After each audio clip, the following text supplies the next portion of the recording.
T20 eyes में आखिरी chance है। अगर यहां पे भी मौका नहीं मिला, इसका मतलब ईशान किशन को और बहुत कुछ करके आना पड़ेगा।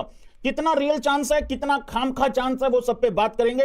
हां, एक बात बहुत जरूरी है कि इंपॉर्टेंट चीज ये है कि जो न्यूजीलैंड के खिलाफ टेस्ट सीरीज होने वाली है 3 मैचों की, जो कि खेली जाएगी आपकी 16 अक्टूबर से, हार्दिक पांड्या कप्तान क्यों होने जा रहा है या क्यों वो हो सकता है, ऐसी क्या सिचुएशन क्रिएट हो गई है। सबसे पहले तो अगर तो सूर्य कुमार यादव इंजरी से वापस आ जाए, अभी 6 अक्टूबर को सीरीज है, 6 अक्टूबर को स्टार्ट होनी है सीरीज, पर ऐसा नहीं है ना कि 5 अक्टूबर को तुम रात को ये बताओगे हाँ मैं भाग पा रहा हूं, मैं भाग सकता हूं, ऐसा तो नहीं कह सकते। कम से कम तुम्हें भाई 10 दिन पहले ये बताना ही पड़ेगा, क्योंकि स्क्वाड भी अनाउंस होना है, सारी चीजें हैं। तो अभी तक सूर्या का तो पता नहीं है भाई कि इंजरी का क्या सीन है, ठीक हो सकता है कि नहीं हो सकता। मान के चलते हैं कि भाई वो इंजर्ड है, ठीक है। मुद्दा नंबर 1 कि स्काई इंजर्ड है, मान लो शुभमन गिल को ये लोग रेस्ट देने वाले हैं। क्या इस लॉजिक से तुम एग्री करते हो? मैं एग्री करता हूं। वैसे बांग्लादेश की सीरीज जो T20 सीरीज है वो 12 अक्टूबर को खत्म होगी और 16 अक्टूबर को न्यूजीलैंड से टेस्ट सीरीज चालू हो जाएगी, सिर्फ 3 दिन का गैप है। तो उसको रेस्ट देना बहुत जरूरी है और मैं चाहता हूं शुभमन गिल T20 से रेस्ट ही ले ले ताकि दूसरे लड़कों को मौका मिल जाए। एक प्लेयर तीनों फॉर्मेट में खेल रहा है, किसी को एक भी नहीं मिल रहा है। फॉर एग्जाम्पल अभिषेक शर्मा की क्या गलती है, उसने जिम्बाब्वे में सेंचुरी लगाई नहीं। एक आदमी जिम्बाब्वे के खिलाफ रन बना के पड़ोसी मुल्क का भाई किंग बन गया, किंगडम बन गया, घंटे का किंग बन गया, कुछ भी है, चाहे हिंग बन गया, कुछ भी कह लो तुम।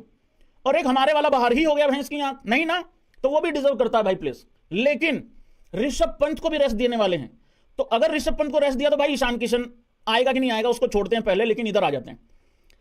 शुभमन गिल को रेस्ट, बुमराह को रेस्ट और ऋषभ पंत को रेस्ट। लॉजिक, बांग्लादेश की सीरीज है, सॉरी न्यूजीलैंड की सीरीज है टेस्ट, और T20 सीरीज बांग्लादेश के खिलाफ, उसमें गैप कम है, उसको रेस्ट दे दो। लॉजिक अच्छा है, लॉजिक बिल्कुल सही है। हार्दिक पांड्या कप्तान क्यों बन सकता है? वाइस कैप्टन कौन है? शुभमन गिल। अभी कैप्टन कौन है? सूर्य कुमार यादव। सूर्या इंजर्ड है। वाइस कैप्टन जो कायदे से कैप्टन होना चाहिए बांग्लादेश की T20 में, उसको रेस्ट दे रहे हैं। लॉजिक तो मैं बता दिया। पर अगर वो भी रेस्ट पे है फिर तो एक ही है भाई होनहार सा लड़का मेरी नजर में, तो वो हार्दिक पांड्या ही है। क्योंकि अगर जसप्रीत बुमराह भी खेल रहा होता वो T20 सीरीज, तो भाई जस्सी को ही रेस्ट दे देते, मतलब जस्सी को ही कप्तानी दे देते। नहीं मतलब ऐसा तो नहीं हो सकता भैंस की आंख की मोहम्मद सिराज को ही कप्तानी दे दोगे? नहीं नहीं नहीं, इतना तो नहीं होने वाला है ना। और बाकी भी मुझे और भी कोई कैंडिडेट भाई लगता नहीं है। एक भाई ने लिखा भाई ऋतुराज गोटिया, हाँ गोटिया हो सकता भाई। लेकिन भाई एक बात बताऊं, मैं यहां एक लॉजिक दे देता हूं मैं। देखो वैसे तो कायदे से अगर तुमको हार्दिक पांड्या को रोहित के बाद कप्तान नहीं बनाना था ना, तो उसको वर्ल्ड कप में वाइस कैप्टन भी नहीं रखना था ये। और मैं तो कह रहा हूं हार्दिक, हो सकता भाई हार्दिक पांड्या कहे मैं, मेरे को नहीं करनी कप्तानी, नहीं क्या पता वही मना कर दें। अच्छा, गौतम गंभीर चाहता नहीं है उसके साथ एज कैप्टन, उसको मतलब उसके साथ काम करना नहीं चाहता है, वो एज कैप्टन नहीं चाहता है उसके साथ, क्योंकि यार वो एज कैप्टन अलग अलग हरकतें करता है। हाँ तो ये बात तुम्हारी बिल्कुल ठीक है कि भाई हो सकता है कि संतरी टोपी पीले कपड़े वाला गोटिया ऋतुराज गायकवाड़ को मौका मिल जाए। वो क्योंकि कप्तानी कर चुका है इंडिया के लिए, वहां चाइना जब गए थे गोल्ड मेडल आया था मेरा गोटिया। इज्जत नहीं है कि हार्दिक पांड्या का ज्यादा चांस है कप्तानी का, लेकिन अगर गोटिये को खिला के अगर गोटिये को कप्तान बनाया ऋतुराज गायकवाड़ को, इसका मतलब जिंदगी में चाहे आधी टीम इंजर्ड हो जाए, हार्दिक का फिर कोई चांस नहीं है। एक पॉइंट हो गया भाई। अब आगे बढ़ते भाई। अगर ऋषभ पंत रेस्ट पे है बांग्लादेश की सीरीज में, T20 में, ये रेस्ट का मेरा मतलब है T20 सीरीज बांग्लादेश, बार बार रिपीट करना अच्छी बात नहीं। अगर ऋषभ पंत रेस्ट पे है भाई, तो फिर विकेट कीपर कौन होगा बांग्लादेश की T20 सीरीज में? ईशान किशन के लिए मैं मानता हूं कि ये एकदम आखिरी चांस है, बिल्कुल बिल्कुल एकदम आखिरी चांस है। आखिरी इन द सेंस कि फिर बहुत लंबे टाइम का गैप पड़ जाएगा। नहीं, ध्रुव जुरेल जरूर होगा, मेरा भी यही मानना है, ध्रुव जुरेल 100% होगा। उसका लॉजिक ये है क्योंकि उसको बांग्लादेश के खिलाफ शायद दोनों मैचों में मौका ना मिले खेलने को, तो शायद ध्रुव जुरेल को ये बांग्लादेश की सीरीज में भेज दें T20 में। और क्योंकि न्यूजीलैंड के खिलाफ भी वो पहली चॉइस तो नहीं होगा 11 में, तो ऋषभ पंत ऑलरेडी रेस्ट करके आ रहा होगा, तो उसको कंटिन्यू करा देंगे। तो ध्रुव जुरेल तो जरूर होगा। दूसरा विकेट कीपर कौन होगा? एक विकेट कीपर तो नहीं लेके जाएंगे ना। अगर संजू सैमसन सेलेक्ट हुआ, भाई संजू क्यों ना सेलेक्ट हो, हाँ या ना? संजू सैमसन क्यों सेलेक्ट ना हो? वर्ल्ड चैंपियन है। नहीं नहीं, ये बात नहीं होती है कि उसने किया क्या है वर्ल्ड कप में। देखो 15 के 15 लोग नहीं उतर सकते ना 11 में भाई, ग्राउंड पे 15 थोड़ी उतरेंगे, वहां तो 11 ही उतरेंगे।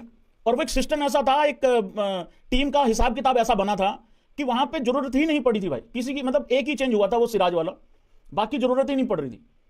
तो संजू सैमसन को क्यों नहीं रिवॉर्ड करेंगे ये लोग? हालांकि उसके हाल फिलहाल में रन है नहीं है, मतलब इसमें ही नहीं है, दिलीप ट्रॉफी में ही नहीं है। अगर यहाँ आ जाते तो अच्छा था। और ईशान किशन की सेंचुरीज हैं, तो है चांस तो है, बाकी मेरे को थोड़ा लगता कमी है। सिस्टम से ही खुश नहीं हूं मैं। जब महेंद्र सिंह धोनी कप्तान थे और वाइस कैप्टन था भाई विराट कोहली, अब हाँ या ना करके बताना जरा, एक लॉजिकल वाइस कैप्टन था इनका, जो सबको पता था हिंदुस्तान के लिए आने वाले टाइम में यह बंदा कप्तानी करेगा। उसके बाद जितने भी वाइस कैप्टन बने हैं वो बिना सिर बिना पैर के बने हैं, बिना किसी लॉजिक के बने हैं। जैसे रोहित शर्मा एक सीनियर बंदा है, अभी सबको पता है भाई उस बंदे की एज 37 प्लस, मतलब वो 38 में चल रहा है अभी, सबको पता है। उसके साथ वाइस कैप्टन कायदे से कौन होना चाहिए? 41 साल का थोड़ी होना चाहिए, कोई यंग होना चाहिए ना, जिसका 10-15 साल का करियर दिखता हो, या चलो कप्तानी का 5-7 साल का दिखता हो। पर दिक्कत एक हो जाती है कि वो रेस्ट पे चला जाता है, भैंस क्या उसको रेस्ट पे दे देते हैं। गिल अभी जवान है यार, क्या बोलते हो भाइयों? सारा क्लेश ही खत्म कर दो ना। गिल जवान है अभी यार, सारा का सारा काम क्यों खराब करना है? नहीं, एक बात बताओ, शुभमन गिल किसका वाइस कैप्टन है? स्काई का ना, T20 में। तो स्काई तो मजबूर है, स्काई को तो चोट लगी है, तो बनाओ ना सीधा। क्या करना है यार? पुचक करके 3 मैच तो खेलने हैं, उसमें क्या हो गया? कपड़े बदल के मेरा प्रिंस तो फिर पहुंच जाएगा 16 तारीख को टेस्ट सीरीज खेलने इंग्लैंड न्यूजीलैंड के खिलाफ। सारा क्लेश ही खत्म करो। लेकिन पर चलो कोई नहीं, अब इनका वाइस कैप्टन ऐसा ही होता है भाई, पैदल होता है। तो क्या बोलती है जनता, संजू सैमसन या ईशान किशन? ध्रुव जुरेल खेलेगा, मेरे को ऐसा लगता है विकेट कीपर खेलेगा ही खेलेगा T20 सीरीज में बांग्लादेश के खिलाफ, क्योंकि वो वहां पे भी बेंच पे बैठेगा टेस्ट सीरीज में, और न्यूजीलैंड के खिलाफ भी टेस्ट में बेंच पे बैठेगा। पहली प्रायोरिटी तो आपका पंत ही होगा। संजू का ज्यादा चांस बोल रहा हूं। तो मैं यहां एक बात बता दूं, अगर संजू को मौका मिल गया ना भाई, ईशान किशन का फिर पत्ता बहुत लंबे टाइम तक कटा है, ये याद रखना। मेरा खुद मानना है उसने अपने आप को बहुत पीछे खड़ा किया है, बहुत ही पीछे खड़ा किया है। अब देखते हैं भाई क्या होगा। अच्छा, केएल राहुल का तो T20 में वैसे ही कोई चांस नहीं है, क्योंकि केएल राहुल का तो भाई इन लोगों ने ऑलरेडी पत्ता साफ ही कर दिया उसका, तो कैप्टन वैप्टन का तो चांस ही खत्म है। हाँ, अभिषेक आ जाएगा, एग्री, अभिषेक शर्मा आ जाएगा भाई, रिंकू आ जाएगा, ठीक है, और अपना वो हार्दू तो आ ही जाएगा, ठीक है ना, क्योंकि हार्दू तो बाकी कुछ खेल नहीं रहा है, रेड बॉल से सिर्फ प्रैक्टिस की है। और ऋतुराज गायकवाड़ आ जाएगा, यशस्वी जायसवाल का भी वही है। फिर मतलब देखो ये ना बड़ा अजीब सा है, यशस्वी जायसवाल को रेस्ट नहीं चाहिए, हालांकि ये कंफर्म थोड़ी है अभी, ऐसे ही खामखा की रिपोर्ट्स हैं, पर लॉजिक ये कहता ना भैंस की यहां संजू सैमसन को सॉरी शुभमन गिल को रेस्ट चाहिए, लेकिन यशस्वी जायसवाल को रेस्ट नहीं चाहिए T20 सीरीज में।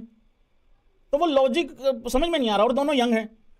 एक भाई लिख रहा है जितेश, नहीं जितेश ने भी अपने आप को काम खराब किया, जितेश ने रन नहीं बनाए भाई। जितेश का आखिरी लास्ट IPL भी बहुत खराब था, और एक बार लगा था पिछले IPL में लगा था जितेश बड़ा काम कमाल कर रहा है, बट